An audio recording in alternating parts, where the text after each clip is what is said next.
Thomas. Magkita ulit tayo.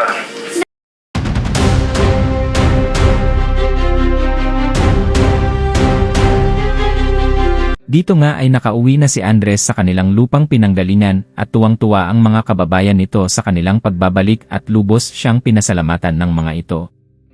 Sa kabilang banda naman ay pimunta ang kuya ni Thomas sa bahay ng ninong nito at sinabi nito na kung gusto makausap si Thomas, ngunit galit na sinabi ng ninong ni Thomas dahil baka laitin na naman ito ng kuya nito.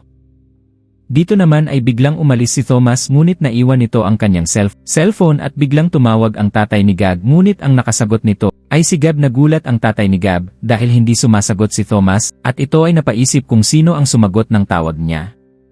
Dito nga ay nagse-celebrate ang nanay ni Max ng kanilang anniversary, ngunit umalis muna itong si Max para bumuli. Ang hindi nito alam ay may pinaplano na pala itong si Manuel at ito ay para sa kanyang paghihiganti.